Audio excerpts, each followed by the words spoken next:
اللہ تعالیٰ جل شانہ نے قرآن مجید میں ایک موقع پر ارشاد فرمایا فویل للمصلین الذین هم عن صلاتهم ساہون، سو خرابی ہے ان نمازیوں کے لیے جو اپنی نمازوں سے ہی بے خبر ہے، نماز پڑھ رہے ہیں لیکن انہیں پتہ ہی نہیں کہ ہماری نماز ہمیں بتا کیا رہی ہے، ہماری نماز کا سبق کیا ہے، اس کے اثرات ہی ان کے وجود پہ مرتب نہیں ہوتے، جبکہ نماز کا لازمی نتیجہ یہ ہے کہ نماز برائی اور بے حیائی سے روکتی ہے۔ نماز کے نتیجے کے اندر یہ چیز نصیب ہوتی ہے کہ آنکھوں کو پاکیزگی ملتی ہے، خیالوں کو طہارت ملتی ہے، سوچوں کو نور نصیب ہوتا ہے، باطن کا تزکیہ ہوتا ہے، من کا تصفیہ ہوتا ہے، اندر ستھرا ہو جاتا ہے۔ نماز پڑھنے والا ایک صالح اور پاکیزہ انسان بن کر کے معاشرے کا کارآمد فرد بن جاتا ہے، لیکن نماز بھی پڑھ رہا ہے اور اس کی کرتوتیں بھی ایسی ہیں کہ اللہ کی مخلوق اس سے تنگ ہے، تو قرآن کہتا ہے کہ وہ نماز سے آگاہ ہی نہیں ہوا، اس نے وہ نماز پڑھی ہی نہیں جو مقصود شریعت تھی، اس نے ٹکریں تو ماری ہیں لیکن نماز نہیں پڑھی اس نے۔ تو فرمایا وہ لوگ اپنی نمازوں سے بے خبر ہیں، اور فرمایا کہ وہ نماز نہیں پڑھ رہے ہوتے، وہ دکھلاوا کر رہے ہوتے ہیں، اپنے آپ کو بھی دھوکہ دے رہے ہیں، اللہ کی مخلوق کو بھی دھوکہ دے رہے ہیں۔ اللہ تعالیٰ جل شانہ تو نیتوں کے بھید جانتا ہے، اس کو کون دھوکہ دے سکتا ہے،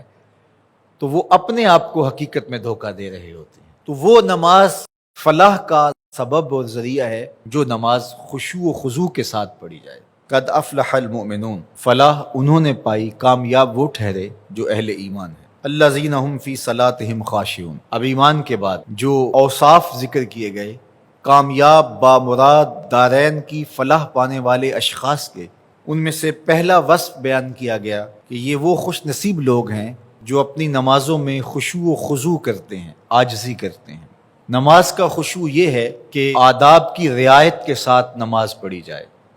جو پڑھا جا رہا ہے اس کے معانی پر غور و فکر کیا جائے، دل بھی جھکا ہو، اعضاء و جوارح بھی اللہ کے حضور جھکے ہوئے ہوں، دائیں بائیں التفات نہ ہو، اور پوری توجہ کے ساتھ اللہ کے حضور کھڑا ہو جائے، اس کا حظ اور اس کا لطف پھر بندے کو نصیب ہوتا ہے۔ نماز کا ایک لطف ہے، ایک کیف ہے، ایک سرور ہے جو بندہ مومن کو نصیب ہوتا ہے، تو وہ خشوع کے ساتھ اللہ کی رضا طلب کرتے ہوئے، عادت کے طور پر نہیں بلکہ اللہ کو راضی کرنے کی نیت سے، جو فریضہ ہے اس کو ادا کرنے کے لیے عجز و انکساری کے ساتھ بغیر کسی ریا اور تصنع کے اس کے حضور عبادت بجا لانا، یہ خشوع و خضوع کہلاتا ہے۔ تو جو لوگ ایسی نماز پڑھتے ہیں وہ کامیاب ہیں، بامراد ہیں،